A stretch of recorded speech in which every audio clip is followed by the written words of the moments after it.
ಬೆಂಗಳೂರಲ್ಲಿ ಸೈಟ್ಗಳ ಬೆಲೆ ಜಾಸ್ತಿ ಆಗ್ತಿವೆ ನಿಜ, ಆದರೆ ಈ ಜಾಗಕ್ಕಿರೋಷ್ಟು ಬೆಲೆ ಬೇರೆ ಯಾವ ಸೈಟ್ಗೂ ಇಲ್ಲ. ಅಂದ್ರೆ ಈ ಜಾಗದಲ್ಲಿ ನಮ್ಮಿಬ್ಬರು ಅದೆಷ್ಟೋ ನೆನಪುಗಳು ಸೇರ್ಕೊಂಡಿದ್ದಾವಲ್ಲ, ಅದಕ್ಕೆ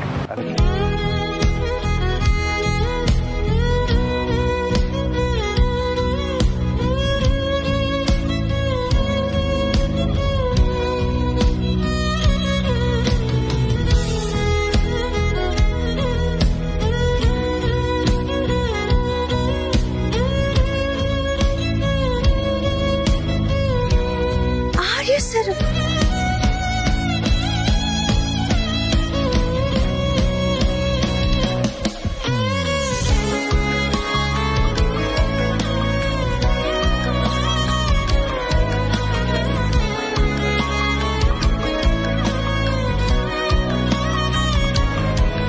ನಿಜ ಸರ್, ಈ ವಟಾರ ಜಾಗ ನಮ್ಮಿಬ್ರು ಮಲ್ಟಿಪ್ಲೆಕ್ಸ್, ಎಷ್ಟೊಂದು ಕಲರ್ಫುಲ್ ಮೆಮೊರೀಸ್. ನೀನು ಇಲ್ಲದೆ ಇದ್ದಿದ್ರೆ ನನಗೆ ಕಲರ್ಫುಲ್ ಜೀವನದ ಅರಿವೇ ಆಗ್ತಿರ್ಲಿಲ್ಲ. ನಾನೀಗ ಬೇರೆನೇ ವ್ಯಕ್ತಿ ಆಗಿದ್ದೇನೆ. ಬೇರೆ ವ್ಯಕ್ತಿ ಎಲ್ಲ ಬೇಡ, ನೀವು ನನ್ನವರು, ಆರ್ಯ ಸರ್ ಆಗಿರಿ ಸಾಕು.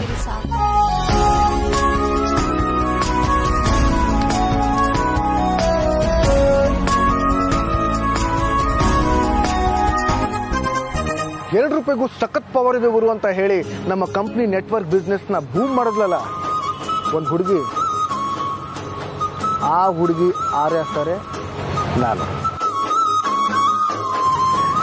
ಹೇಳ್ತಾ ಹೋದ್ರೆ ಹೇಳ್ತಾನೆ ಹೋಗ್ಬೋದು, ಕಳ್ಕೊಂಡಿದ್ನ ಮತ್ತೆ ಪಡ್ಕೊಂಡು ಹಾಗೆ ಅನ್ನಿಸ್ತಿದೆ.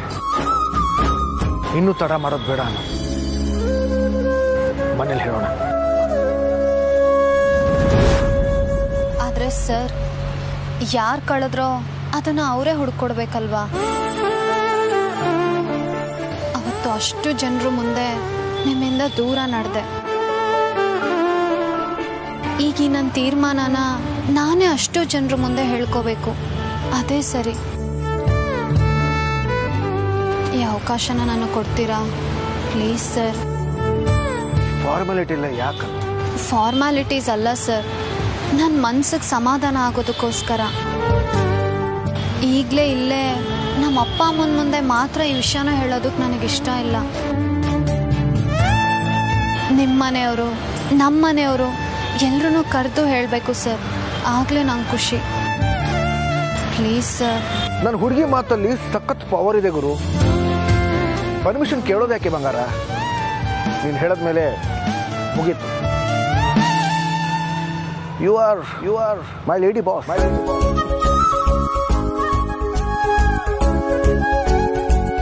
ಏನಿದು? ಥ್ಯಾಂಕ್ ಯು ಅಂದ್ಯಾ? ಜೋರಾಗಿ ಹೇಳಿದ್ರೆ ಫಾರ್ಮಲ್ ಅಂತೀರಾ ಅಲ್ವಾ, ಅದಕ್ಕೆ ಜಸ್ಟ್ ಸ್ಲಿಪ್ಪಲ್ಲಿ ಹೇಳಿದೆ. ಚೆನ್ನಾಗಿದೆ. ಮನಸ್ಸಲ್ಲಿರೋದನ್ನ ಮನಸ್ಸಿಗೆ ಮಾತ್ರ ಕೇಳುವಾಗ ಹೇಳೋ ಹೊಸ ತಂತ್ರ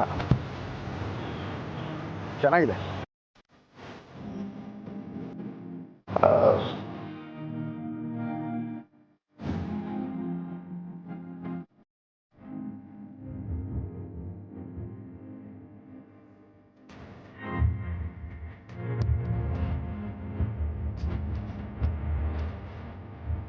ಬನ್ನಿ ಸರ್.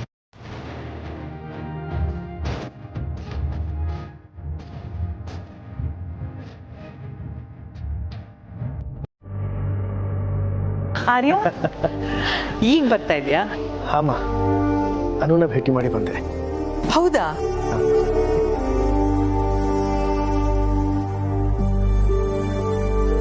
ನಿನ್ನ ಭೇಟಿಯಾಗ ಕೊಪ್ಪದ್ಲ ಅವಳು? ಹಾಮ. ಈಗೇನು ಪ್ರಶ್ನೆಗಳಿಲ್ವಂತ ಅವಳಿಗೆ? ಅವಳ ಪ್ರಶ್ನೆಗಳು ಯಾವುದು ತಪ್ಪಲ್ವಲ್ಲಮ್ಮ. ತಪ್ಪು ಅಂತ ನಾನೆಲ್ಲಿ ಹೇಳ್ದೆ? ಎಲ್ಲದಕ್ಕೂ ಅವಳಿಗೆ ಉತ್ತರ ಸಿಕ್ತಂತ? ಬೇಡ ಬಿಡು, ಅವಳಿಗೆ ಉತ್ತರ ಸಿಕ್ತಾ ಅಂತ ನಿನ್ನನ್ ಪ್ರಶ್ನೆ ಮಾಡೋದು ಯಾವ ನ್ಯಾಯ?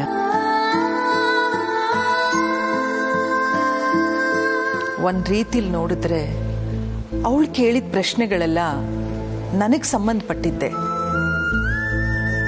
ಉತ್ತರ ಸಿಕ್ಕಿದ್ರೆ ಅವಳೇ ಬಂದು ನನ್ನ ಭೇಟಿ ಆಗ್ತಾಳೆ. ಬಿಡು. ಅಲ್ಲಮ್ಮ, ಅನು ಆರ್ಯ, ಬೇಡ ಅನ್ನಲ್ಲ. ನೀನೀಗ ಏನು ಸಮಜಾಯಿಷಿ ಕೊಡೋದು ಬೇಡ. ನೀನು ಈ ಮನೆ ಕಾಲಿಟ್ಟಾಗಿಂದ ನನ್ನ ಮಗನೇ. ಇನ್ಯಾರು ಈ ವಿಚಾರದಲ್ಲಿ ಕೆತ್ಕೋ ಸಂದರ್ಭ ಬರಲ್ಲ ಅನ್ಕೋತೀನಿ. ಒಂದು ನಿಮಿಷ ಅಮ್ಮ, ನಾನು ಹೇಳೋದನ್ನು ಕೇಳಿ. ಅನು ಉದ್ದೇಶ ನಮ್ಮನ್ನು ಅವಮಾನ ಮಾಡೋದಾಗಲಿ ಅಥವಾ ನಮ್ಮನ್ನು ನೋಯಿಸೋದಾಗಲಿ ಅಲ್ಲ. ಅವಳ ವಯಸ್ಸಿಗೆ ಅವಳು ಏನು ಮಾಡಬೇಕು ಅದೇ ಮಾಡ್ತಿದ್ದಾಳೆ. ನೀವೇ ಯೋಚನೆ ಮಾಡಿ, ಇಂಥ ವಿಚಾರ ಎದುರಾದಾಗ ಅವಳು ಪ್ರಶ್ನೆ ಕೇಳದೆ ಎಲ್ಲ ಒಪ್ಕೊಳ್ಳೋದು ಎಷ್ಟು ಸರಿ? ಸರಿನೋ ತಪ್ಪೋ, ಇನ್ನು ಮುಂದೆ ಅವಳು ಹೇಗೆ ನಡ್ಕೋತಾಳೆ ಅನ್ನೋದ್ರ ಮೇಲೆ ಗೊತ್ತಾಗುತ್ತೆ. ನಿನ್ನನ್ನು ಭೇಟಿ ಮಾಡಿದವಳು ನನ್ನನ್ನೂ ಭೇಟಿ ಮಾಡ್ತಾಳೆ ಅಂತ ಅನ್ಕೊಳ್ತೀನಿ. ನಿಮ್ಮನ್ನು ಮಾತ್ರ ಅಲ್ಲಮ್ಮ, ಎಲ್ಲರನ್ನೂ ಭೇಟಿ ಮಾಡ್ತಾಳೆ.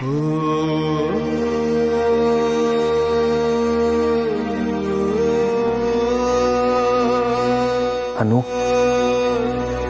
ಇವತ್ತಿನ ಈ ನಿನ್ನ ನಿರ್ಧಾರ ಇನ್ಯಾವತ್ತೂ ಬದಲಾಗಲ್ಲ ಅಂತ ನಂಬ್ತೀನಿ.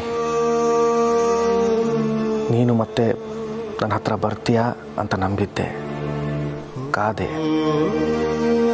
ನೀನು ಬಂದೆ ಕೂಡ. ಇನ್ಯಾವತ್ತೂ ಹೋಗ್ಬೇಡ ಅನು.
ಆದ್ರೆ ಇವರು ನಾನ್ ನಂಬಿಕೆ ಇಟ್ಟು ಪ್ರೀತಿ ಮಾಡಿರೋ ಆರ್ಯವರ್ಧನ್ ಅಲ್ಲ.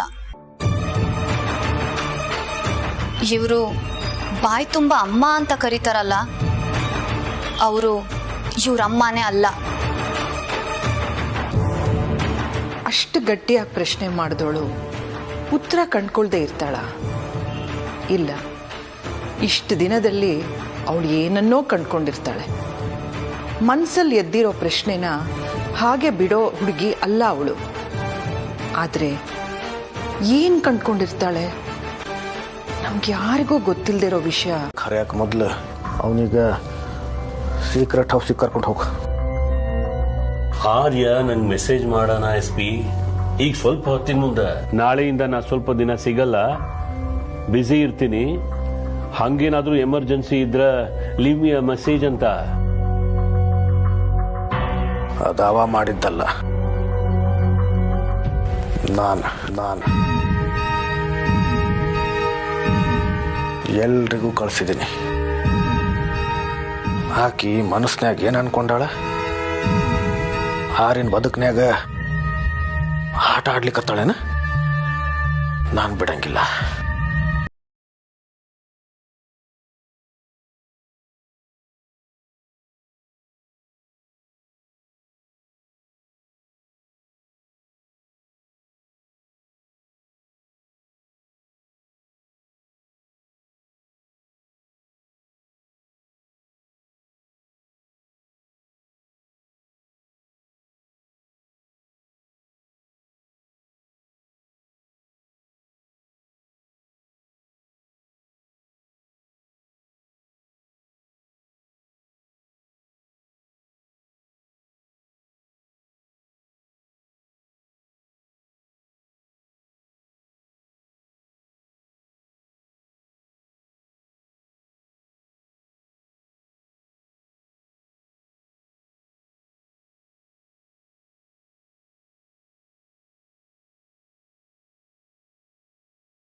ಏನೋ ನಿಂಗೆ ಹೆಂಗ್ ಗೊತ್ತಿರ್ತದೆ?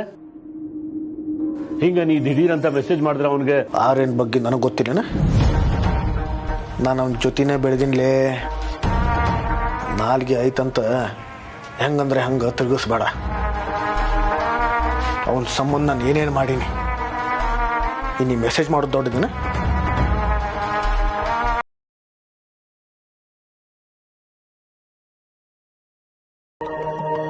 ಏನಂಗೆ ನೋಡ್ಲಿಕ್ಕತ್ತಿ? ನನಗೆಲ್ಲ ಗೊತ್ತೈತಿ. ಆಕಿ ನಿನ್ನ ಮನೆ ಹುಡ್ಕೊಂಡು ಬಂದಿದ್ದ ಸುದ್ದಿ ನನಗೆ ಗೊತ್ತಿತ್ತು ಕೇಶ. ರವಿ ಎಲ್ಲಾನು ಹೇಳ್ಯಾನ. ಆದ್ರೆ ಆ ರವಿಗೆ ನಾನು ಯಾರ ಅಂತ ತಿಳಿವಲ್ದು. ಆರ್ಯ ಅಂತ ಅನ್ಕೊಂಡಾನ. ಅದಕ್ಕೆ ನಾನು ಅವತ್ತು ಆರ್ಯನ್ ಹಂಗ ಬಂದಿದ್ದೆ.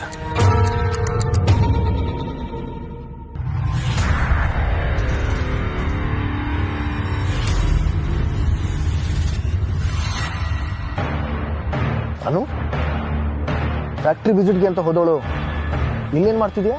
ಸರ್ ನೀವಿಲ್ಲಿ ಈ ಜಾಗಕ್ಕೆ ಯಾಕೆ ಬಂದಿದ್ಯಾ? ಅನು ಇಷ್ಟು ರಾತ್ರಿಯಲ್ಲಿ ಇಲ್ಲೆಲ್ಲ ಒಬ್ಬಳೇ ಬರೋದು ಸುರಕ್ಷಿತ ಅಲ್ಲ. ಬಾ ಕೂತ್ಕೋ, ಮನೆಗೆ ಬಿಡ್ತೀನಿ. ಸರ್ ನೀವ್ ಯಾಕೆ ಇಲ್ಲಿಗೆ ಬಂದಿದ್ದೀರಾ? ಹೇಳಿ ಸರ್, ಯಾಕೆಷ್ಟು ಟೆನ್ಷನಲ್ಲಿ ಇಲ್ಲಿಗೆ ಬಂದಿದ್ದೀರಾ? ನಾನು ಕೆಲಸ ಮುಗಿಸಿ ಮನೆಗೆ ಹೋಗ್ತಿದ್ದೀನಿ ಅಷ್ಟೇ. ಇಲ್ಲಿ ಬರಬೇಕು ಅಂತ ಏನು ಬಂದಿಲ್ಲ. ಈಗ ವಾದ ಮಾಡೋ ಸಮಯ ಅಲ್ಲ. ಅಲ್ಲ, ಬಾ ಕೂತ್ಕೋ, ಮನೆಗೆ ಬಿಡ್ತೀನಿ.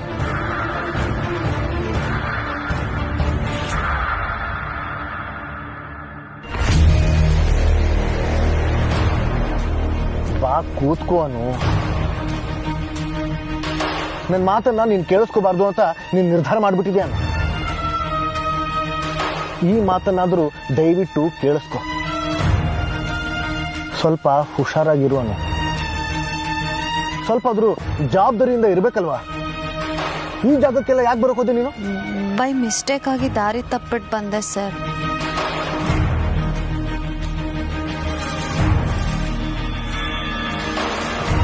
ಸರಿ, ಬಾ ಕೂತ್ಕೋ.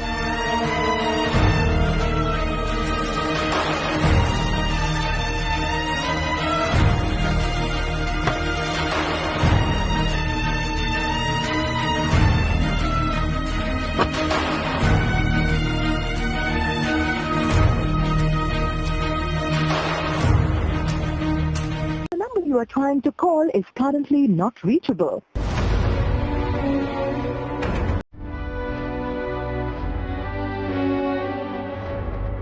ಇವತ್ತಿಂದ ಒಂದಿಷ್ಟು ದಿನ ನಾನು ಸಿಗಲ್ಲ. ಕೆಲಸದಲ್ಲಿ ಬ್ಯುಸಿ ಇದ್ದೀನಿ. ಏನೇ ಇದ್ರೂ leave your message R email. ಇದೇನಿದು?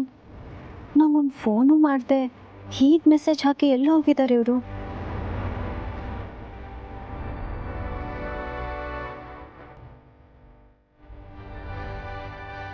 ಹಬ್ಬಕ್ಕೆ ವಿಶ್ ಮಾಡೋಕ್ಕೂ ಸಿಗಲ್ವಾ ನನಗೆ?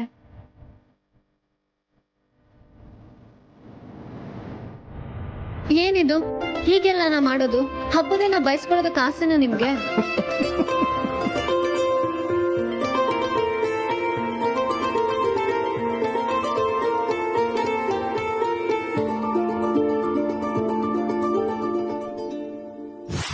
ಏನಾಯ್ತೆ? ಒಬ್ಳೆ ಮಾತಾಡ್ತಿದ್ಯಾ? ಹೋಗೆ. ಯುಗಾದಿ ದಿನ ಮುಖ ಸಪ್ಪು ಮಾಡ್ಕೊಂತೀಯಲ್ಲ, ಸ್ಮೈಲ್ ಪ್ಲೀಸ್. ಹ್ಯಾಪಿ ಯುಗಾದಿ. ಫ್ಲವನ ಅಮ್ಮ ಸಂವತ್ಸರದ ಶುಭಾಶಯಗಳು. ನಿನಗೂ ಹ್ಯಾಪಿ ಯುಗಾದಿ. ನಮ್ ಹುಡುಗಿ ವಾಪಸ್ ಬಂದಿದ್ದಾಳೆ, ಖುಷಿಯಾಗಿ ಮಾತಾಡೋಣ ಅಂತ ಬಂದ್ರೆ ಏನೇ ನೀನು ಹೋಗೆ ಅಂತೀಯಲ್ಲ. ಹೇಗಿದ್ಯಾನು? ನಿಂದಾರಿನೇ ಕಾಯ್ತಿದ್ದೆ. ಎಲ್ಲ ಓಕೆ ತಾನೆ? Okay, not okay, okay okay, ಎಲ್ಲ ಕಾಂಬಿನೇಷನ್ ಇದೆ ಕಣೆ.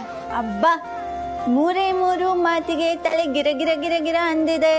ತುಂಬಾ ಮಾತಾಡೋದಿದ್ದೆ ರಮ್ಯಾ. ಆಮೇಲೆ ಸಿಗೋಣ ನಮ್ಮ ಮಾಮೂಲಿ ಜಾಗದಲ್ಲಿ, ಓಕೆನಾ? ತುಂಬಾ ಅಂದ್ರೆ ತುಂಬಾ ಮಾತಾಡ್ಬೇಕು. ಸರಿ ಸರಿ, ನೀನೇನು ಹೇಳ್ಬೇಡ, ನಾವು ಅಲ್ಲೇ ಸಿಗೋಣ. ಅಂಕಲ್ ಆಂಟಿಗೆ ಬೇವು ಬೆಲ್ಲ ಕೊಡಬೇಕು, ನಾನು ಹೋಗಿ ತೊಗೊಂಬರ್ತೀನಿ.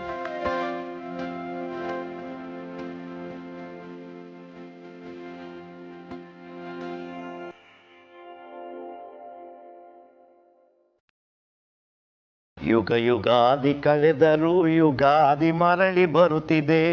ಹೊಸ ವರುಷಕ್ಕೆ ಹೊಸ ಹರುಷವ ಹೊಸತು ಹೊಸತು ತರುತ್ತಿದೆ, ಹೊಸತು ಹೊಸತು ತರುತ್ತಿದೆ. ಏನೇ ಹೇಳುತ್ತಪ್ಪ, ಎಷ್ಟೇ ಹೊಸ ಹಾಡು ಬರಲಿ, ಯುಗಾದಿ ಹಬ್ಬದ ದಿನ ಈ ಹಾಡು ಹಾಡದೆ ಹೋದ್ರೆ ಮನಸ್ಸಿಗೆ ಸಮಾಧಾನನೇ ಇಲ್ಲ. ಸರಿಯಾಗಿ ಹೇಳ್ದೆ. ಎಷ್ಟು ಚೆನ್ನಾಗಿ ಬಂದಿದ್ದಾರಲ್ವಾ ದಾವಾ ಬೇಂದ್ರೆ ಅವರು. Uncle, happy Ugadi. Happy Ugadi. ಇಬ್ರು ಫಾರಿನರ್ಸು ಅಚ್ಚ ಕನ್ನಡದಲ್ಲಿ ಶುಭ ಕೋರೋದ್ರಾಗಲ್ವಾ? ರಮ್ಯಾ,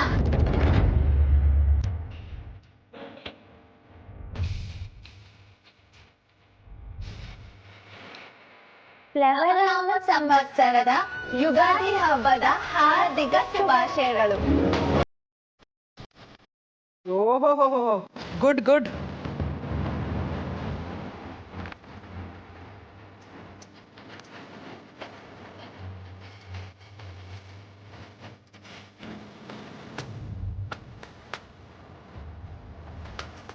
ಸಿಹಿ ತಿಂದಾಗ ಇಗ್ಬೇಡಿ, ಕಹಿ ಸಿಕ್ತಾಗ ಕುಗ್ಬೇಡಿ.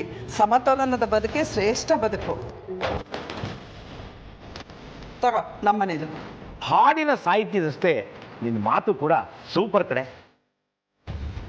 ಸಂತೋಷ, ದುಃಖ, ಸಿಹಿ, ಕಹಿ ಎಲ್ಲ ಸಮತೋಲನದಲ್ಲಿರಲಿ ಅಂತ ಎಷ್ಟು ಒಳ್ಳೆ ಸಂದೇಶವನ್ನು ಹೇಳುತ್ತೆ ಈ ಹಬ್ಬ.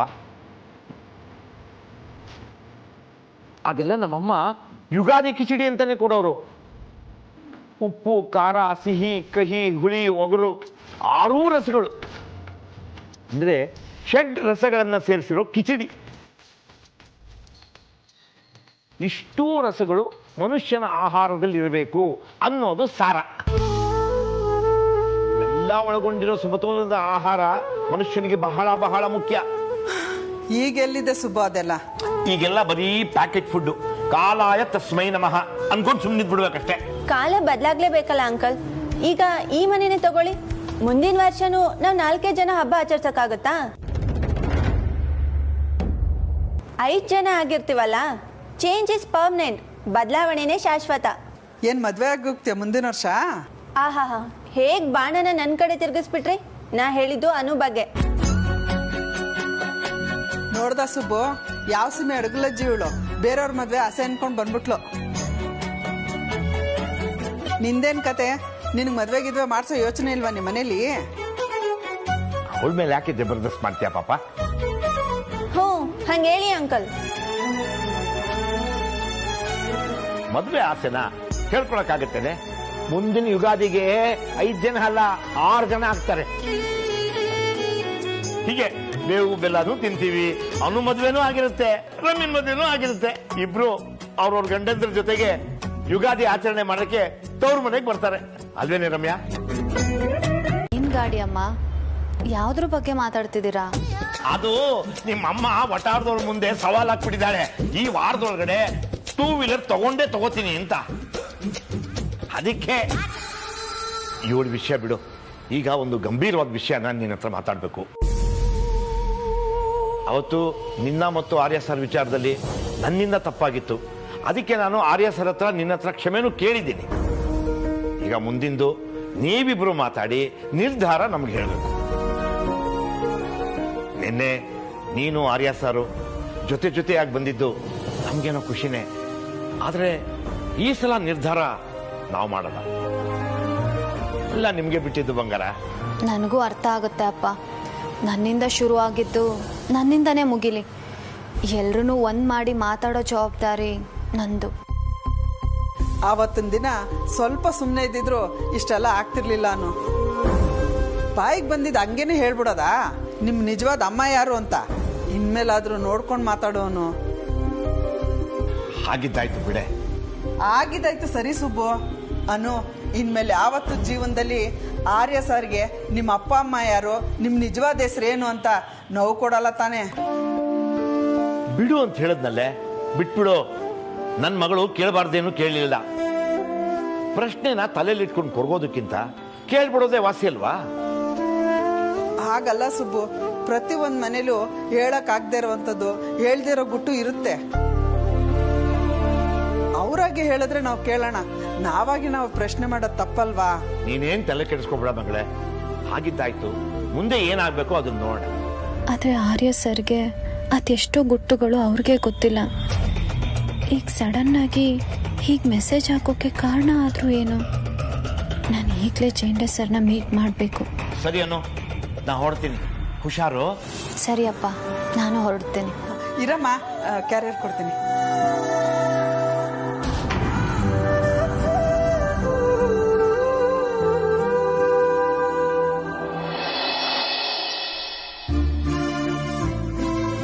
ಅರೆ, ಸೆನ್ಯೂರಿಟಾ ಅಂತ ಸುತ್ತಾಡ್ತಿದ್ದಾಳು ಇಲ್ಲೇ ಇದೆಯಲ್ಲಮ್ಮ. ನಿಮ್ ಬಗ್ಗೆನೇ ಯೋಚನೆ ಮಾಡ್ತಿದ್ದೆ. ನನ್ನ ಬಗ್ಗೆ ಏನೇ ಚಿಂತೆ ನಿಂಗೆ? ಇನ್ಯಾರ ಬಗ್ಗೆ ಯೋಚನೆ ಮಾಡ್ಲಿ? ನನ್ಗೇನ್ ಗಂಡನ ಬಾಯ್ ಫ್ರೆಂಡಾ? ನಾವೇನಿದ್ರು miss Brahmacharini of great India. ನಮ್ಗೆ ಅಂತ ನಮ್ ಬೆಸ್ಟಿ ಒಬ್ರಿದ್ದಾರೆ, ಬರೀ ಅವ್ರೊಬ್ರು ಬಗ್ಗೆನೇ ಚಿಂತೆ. ನನ್ನ ಮತ್ತೆ ಆರ್ಯ ಸರ್ ಜಾತಕದಲ್ಲಿ ಏನೋ ದೋಷ ಇದೆ ಅಂತ ಅನ್ಸುತ್ತೆ ಕಣೆ. ನಮ್ ಬೆಸ್ಟಿಗಳಿಬ್ರು bachelors. Arya sir best friend Zende sir single, ನನ್ ಬೆಸ್ಟ್ ಫ್ರೆಂಡ್ ರಮ್ಯಾನು ಸಿಂಗಲ್. ಇರೋ ಇಷ್ಟ ಟೆನ್ಷನ್ ಅಲ್ಲೂ ನನ್ ಕಾಲು ಎಳಿತಿದ್ಯಾ ಅಲ್ವಾ? ಟೆನ್ಷನ್ ಇದೆ ಅಂತ ಟೆನ್ಷನ್ ಮಾಡ್ಕೊಂಡು ಕೂತ್ಕೊಂಡ್ರೆ ಟೆನ್ಷನ್ ಹೊರಟೋಗುತ್ತಾ? ರೈಮಿಂಗ್ ಅಲ್ಲಿ ಮಾತಾಡಿದ್ರೆ ಸೊಲ್ಯೂಷನ್ ಸಿಕ್ಬಿಡುತ್ತಾ? ಮುಂದೆ ಏನ್ ಪ್ಲಾನ್ ಮಾಡಿದ್ಯಾ? ಇನ್ನೇನು, ಆರ್ಯ ಸರ್ ಜೊತೆಗಿರೋದು. ಜೇಂಡೆ ಸರ್ ಸಪೋರ್ಟ್ ಇರುವಾಗ ನಂಗಿನ್ಯಾವ ಚಿಂತೆ? ಹೌದಾ? ಜೇಂಡೆ ಸರ್ ಮೇಲೆ ಅಷ್ಟೊಂದು ನಂಬಿಕೆನಾ? ಹ್ಞೂ ರಮ್ಯಾ, ಆರ್ಯ ಸರ್ನ ಇಷ್ಟು ವರ್ಷ ತಾಯಿಗಿಂತ ಹೆಚ್ಚಾಗಿ ನೋಡ್ಕೊಂಡಿದ್ದಾರೆ. ನಂಗಿನ್ನೇನ್ ಬೇಕು ಹೇಳು? ಅವನೊಬ್ಬ ಕ್ರಿಮಿನಲ್ಲು. ಅವನಷ್ಟೇ ಅಲ್ಲ, ಅವನ ಜೊತೆಗೆ ಅವನು ಯಾವನು ಇದನ್ನಲ್ಲ ಜೇಂಡೆ, ಅವನು ಕೂಡ ದೊಡ್ಡ ಕ್ರಿಮಿನಲ್ಲು.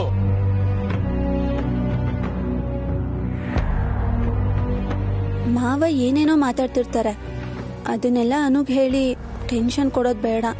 ಬೆಸ್ಟಿ ಅನ್ನೋ ಸ್ಥಾನ ಎಲ್ರಿಗೂ ಸುಮ್ನೆ ಸಿಗಲ್ಲ ಅಮ್ಮ. ಜೇಂಡೆ ಸರ್ ಡಿಸರ್ವ್ ಇಟ್. ಹೇ, ಏನೇ ಆಯ್ತು, ಹೋಗ್ಲಿ ಬಿಡು. You too deserve it. ನೀನ್ ಅನ್ಕೊಂಡಿದ್ದೆಲ್ಲ ಆದಷ್ಟು ಬೇಗ ಆಗ್ಲಿ ಅನು. ಜೇಂಡೆ ಸರ್ನ ಭೇಟಿ ಮಾಡ್ಕೊಂಡು ಬರ್ತೀನಿ ರಮ್ಯಾ. ಹೊರಡೋದಕ್ಕೂ ಮೊದಲು ಒಂದು ಫೋನ್ ಮಾಡಿ ಹೊರಟ್ರೆ ಬೆಟರ್. ಅವ್ರು ಯಾವ ಪರಿಸ್ಥಿತಿಲಿ ಇರ್ತಾರೋ ಏನೋ. ಇದಕ್ಕಿದ್ದಂಗೆ ನಾನು ಹೋಗಿ ಸುಮ್ಮನೆ ಅವ್ರಿಗೆ ತೊಂದರೆ ಆಗೋದು ಬೇಡ.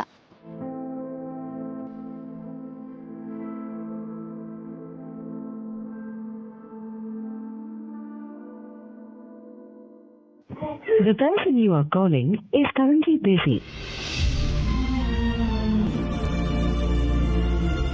ಅನುನ ನೋಡಿ ಜೇಂಡೆ ಸರ್ ಗಾಬರಿ ಪಡೋ ಕಾಲ ಬಂತು ನೋಡು.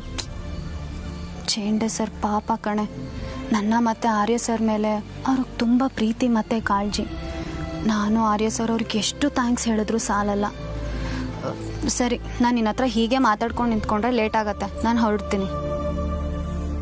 ನೀನು ಇಲ್ಲೇ ಇದ್ಕೊಂಡು ನನ್ನ ಬಗ್ಗೆ ಯೋಚನೆ ಮಾಡ್ತಾ ನಿಂತ್ಕೋಬೇಡ. ಜೇಂಡೆ ಸರ್ ಇರುವಾಗ ನಂಗಿನ್ ಯಾವ ಭಯನೂ ಇಲ್ಲ. ಅವ್ರಿಗೆ ಫುಲ್ ನನ್ನ ಪಾರ್ಟಿ. ಬಾಯ್.